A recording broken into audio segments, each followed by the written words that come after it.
Hello everyone, Deadeye here, and what you're seeing here is footage from the test server of the new tank cannons.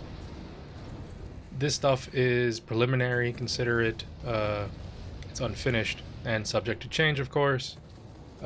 So this is just plain footage of me in the VR training. I'm going to give my thoughts now, though, on the new cannons. They're very interesting. I don't find any of them crazy compelling to use for any of the factions, but they do have some utility, at least in the case I feel for the VS and the NC guns.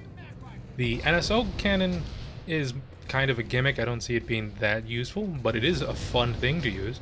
As for the TR and the Prowler, I don't find the King Snake worth it, period. It's gonna need either a faster reload speed or more damage. The biggest problem for Prowlers is Vanguard shields. I don't feel this does anything to combat that. It doesn't seem to be worth it over AP rounds, period, for me. On the other hand, the Lightning version of the King Snake actually seems pretty good and worth getting. On the NC side, the JGX, with its high damage and high arcing lob, may be quite useful in some situations. I don't feel it really also being much more worth it over their standard AP, but I'm willing to be proved wrong with skilled players using it in fights where they can minimize their exposure to being attacked upon. That applies for both the Vanguard version and the Lightning version, though I find the Lightning version probably a little bit better as well in this case. Maybe it's just my bias. I generally like Lightnings more than main battle tanks anyways. As for the VS side, the Perihelion probably has the most utility out of all of the new cannons. Thanks devs, this is not going to be annoying to deal with because there's not much you can do. Get ready for VS tanks to be on a mountaintop a region away, sniping your vehicles, because that's what's going to happen with this stuff.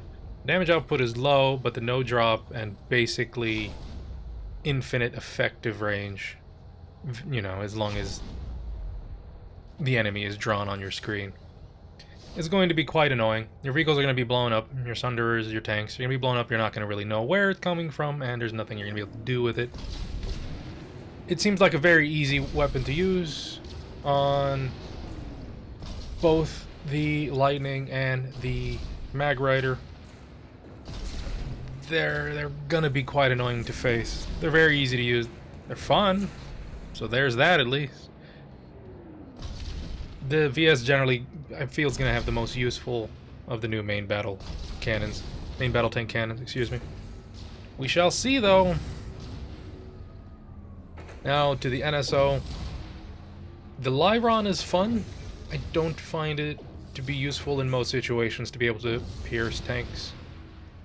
The damage output's pretty good still, because I don't find if you can hit two things, it's generally going to be worth it, but if you're hitting two things, that means you're fighting two things, and that means you're in trouble. Likely. So I don't know how much worth it is. We shall see, of course, again, willing to be proved wrong on this one. But it is fun to use.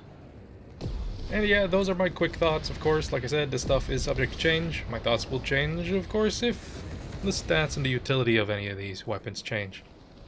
I may have missed something. I don't think I did. But there it is. Hey, if you like this video, please subscribe. Daily uploads on this channel. Quick plays, let's plays. Planetside 2 content when there's something to talk about. That's it for me. Hope you all enjoyed. Enjoy the rest of this footage, and I'll see you all soon. Bye-bye now.